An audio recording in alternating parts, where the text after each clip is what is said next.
What if your body has been trying to talk to you? Not in words, but in this kind of secret language of signals and whispers and warnings. What if, for weeks, maybe even months, it's been sending out messages that you just didn't know how to read? Well, today, we're not just going to learn this language, we are going to become fluent. We're handing you the codebook, the key to deciphering your body's most urgent messages. And look, this isn't about being scared, this is about feeling powerful, the power of knowing what's going on. So, just for a second, I want you to think. That little nagging symptom you've been kind of brushing off, that exhaustion you keep blaming on work, or that tiny change you noticed but just decided was nothing. What if it's not nothing? What if it's a signal, a really important piece of data your body is sending directly to you, the only person who can do something about it? Just hold on to that thought because we're about to dive into what some of those signals could actually mean. Now, you'll see this quote on the screen mentions men, but this powerful statement from Dr. Therese Bevers, it's a universal truth for sure. Your health isn't something you can just put on a to-do list for later. Listening to your body, that's an active, right-now kind of job. It's really the foundation of everything else. So let's start building on that foundation right now. Okay, first up, let's decode the universal signals. Think of these as the basic grammar of your body's language. These are the big picture alerts that can show up in anyone, doesn't matter your age or gender. This is like the headline news your body is trying to broadcast. Let's kick things off with a very specific number. 10 pounds. Now, we are not talking about the weight you wanted to lose after the holidays. We're talking about losing more than 10 pounds, or about 5% of your body weight, in 6 to 12 months without even trying. That isn't something to celebrate. That's actually a major red flag. It's one of the most common signs that people who are diagnosed with cancer notice first. It means your body is burning a ton of energy on something, and you've got to find out what it is. And believe me, the signals do not stop there. We're talking about a kind of fatigue that's so deep that sleep doesn't even touch it. Or a fever that just hangs around, over 105, and you don't have a cold or the flu. Maybe you've just totally lost your appetite out of nowhere. Or you're waking up totally drenched in sweat. Or maybe you find a swollen lymph node in your neck or your armpit that just sticks around. Any one of these things you could probably explain away. But when they're persistent, that's your body yelling for your attention. All right, next up, we're moving from those internal feelings to the clues that are literally written on the surface. Your skin is your body's largest organ, and it's basically a canvas that shows what's happening on it and sometimes what's happening underneath it. This is where you get to be your own best detective. This right here is your secret weapon for skin checks. Seriously. The ABCDEs of melanoma are a super simple but powerful tool anyone can use. So A is for asymmetry. Does one half of the mole look totally different from the other? B is for border. Are the edges all jagged and messy? C is for color. Is it a weird mix of shades instead of one solid color? D is for diameter. Is it bigger than a pencil eraser? And honestly, the most important one is E, for evolving. Is it changing?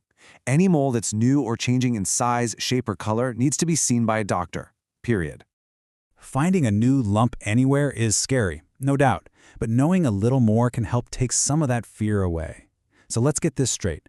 A cyst, it's basically a little sac filled with fluid or air, and it usually feels pretty soft. A tumor, on the other hand, is a solid mass of tissue that can feel firm. Now here is the absolute key. Both of them can be totally benign, meaning not cancerous, but you can't know for sure just by feeling it. So the bottom line is, any new or growing lump, I don't care if it feels soft or hard, it needs a professional opinion. Don't guess, get it checked. Okay, we've covered the outside, now let's go a little deeper. We're going to listen for those whispers from within, decoding the messages that are coming from your internal systems. These are the kinds of symptoms that are way easier to ignore, right? Because you can't see them, but they are just as critical. This table gives us a really good snapshot. So let's just look at the digestive system. Blood in your stool? That's never normal. Heartburn that just won't quit? That's not just an annoyance. Or what about your urinary system? Seeing blood or feeling pain is not something you should just wait out. And that cough that's still there weeks after a cold is gone, it's not just a smoker's cough. The real key here, the pattern you should be looking for, is this. If a symptom is new, and if it's persistent, it's a signal worth investigating.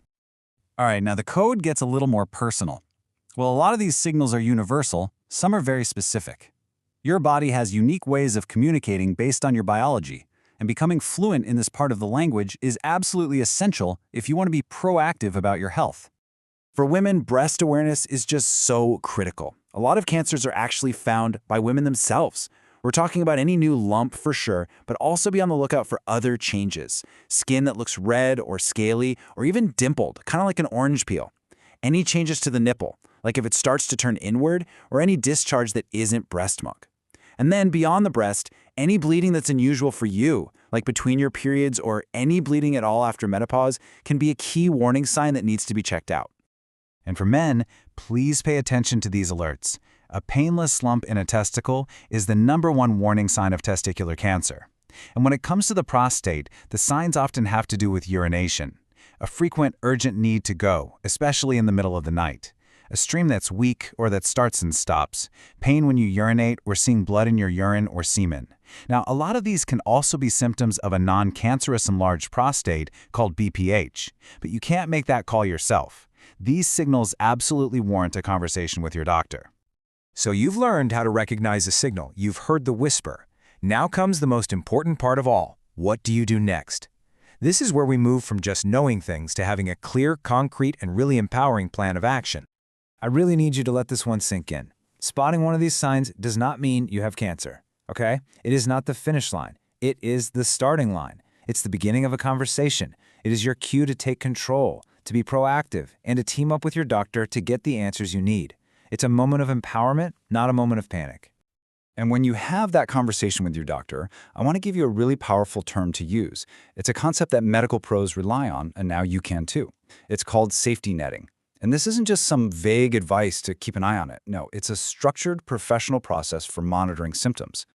So here's what safety netting actually means in the real world.